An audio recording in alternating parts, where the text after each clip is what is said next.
and a phone number where he might be contacted, and we agreed upon a date and a time for an appointment.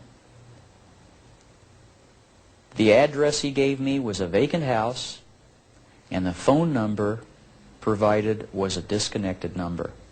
And I have never been able to find him since. I have no idea where he is at or the pictures.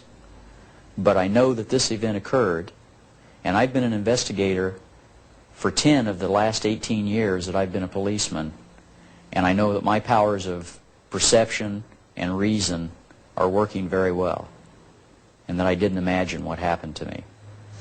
Another unusual fact surfaced when Gail Giorgio began researching Elvis Presley's involvement with law enforcement. He had always had a love of law enforcement. He had he was a bonded deputy with the Memphis police. He was connected with, what was it, the Denver police in Colorado. Denver police, yes. He was connected California. with the LAPD. So his interest in law and order went back many, many years. And in fact, when he was voted the most outstanding young man in America by the JCs, it was for his work also in drug enforcement. So he was sincere in wanting a federal badge. And he wrote Nixon a letter on the airplane, American Airlines, and offered his services as an agent at large. He said basically because of who he was, he could probably get to people that other people could not get to. Elvis wrote this letter to then-President Richard Nixon while on an airplane headed for Washington, D.C.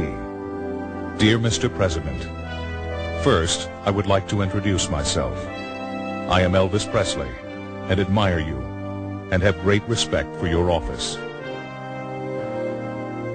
I talked to Vice President Agnew in Palm Springs 1 week ago and expressed my concerns for our country. The drug culture, the hippie elements, the SDS, Black Panther, etc., do not consider me as their enemy, or as they call it, the establishment. I call it America, and I love it. Sir, I can and will be of any service that I can to help the country out.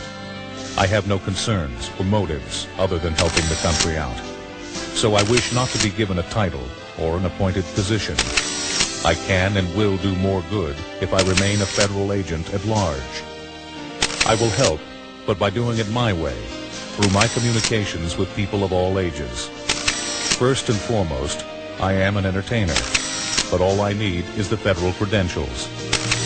I am on the plane with Senator George Murphy, and we have been discussing the problems that our country is faced with. So I am staying at the Washington Hotel, room 505, 506, 507. I am registered under the name of John Burroughs. I will be here for as long as it takes to get the credentials of a federal agent. I was told that if I checked this letter against Elvis's death certificate, which obviously had to be filled out, quote, after he died, I would find out that Elvis Presley filled out and signed his own death certificate. Now, this is incredible information. I mean, this is mind-boggling when you think about it. It's never been revealed, and I can tell you that I was told by a member of the family to have it checked out. Gail took the death certificate and items written by Elvis to Paul Wiest, a certified graphologist who specializes in investigating forgeries. I was asked by Gail Giorgio to examine some handwriting of Elvis Presley. She supplied me with a copy of a letter written to President Nixon in 1970 and the death certificate or medical examiner's report at the time of his reported death.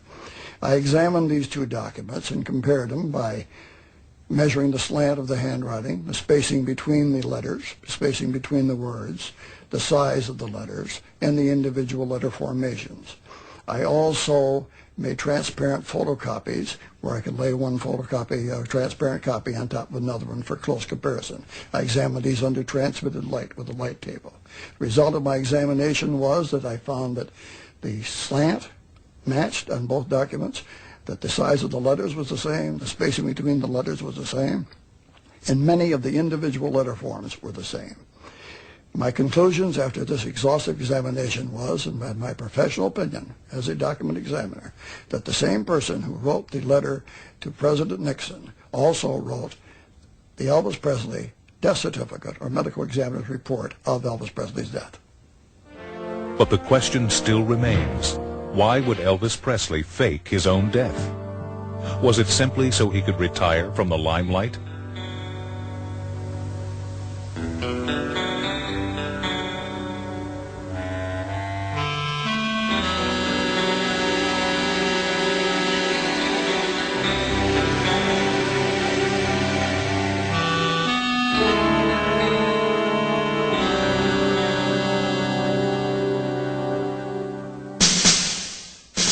Perhaps, as many believe, was it because of Elvis's involvement in state and federal affairs, such as the DEA, the Drug Enforcement Agency. It was in 1970 when Elvis received a federal badge from President Richard M. Nixon.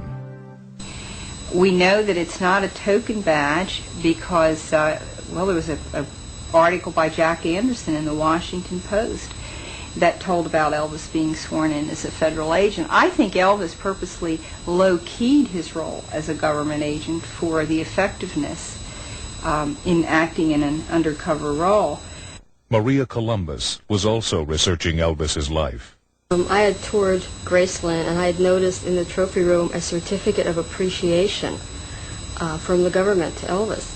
And so I wrote to that particular bureau and asked why was this given to Elvis. This was in 1982. And I received an answer from a Mr. Pritchett, saying that Elvis had provided cover for an undercover narcotics agent from the years of 1974 through 1976. The man was a musician and posed as part of his band. Elvis is connected also with President Carter. We know by several biographies that 2 weeks, I believe, prior to August the 16th, the FBI arranged a telephone call with Elvis and President Carter. Not only do we have Elvis connected with 2 United States presidents, I don't know about you, but I don't think I'd get an appointment that easy. And I think if I wanted to call, say, President Carter, I couldn't really call the FBI and say, would you put a call through? This is the kind of clout Elvis had, but his clout run in a very official way. He was a federal agent. There's no doubt about it. I mean, I have read 663 FBI files on Elvis Presley, and his life was in danger. It's clear by the FBI reports. There were serious assassination threats made against him. Recently, Gail Giorgio and myself viewed FBI documents obtained by Gail.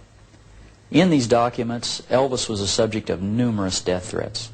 Some of these threats came from well-known underground figures, and it was also common knowledge that an undercover agent traveled as one of Elvis's band members.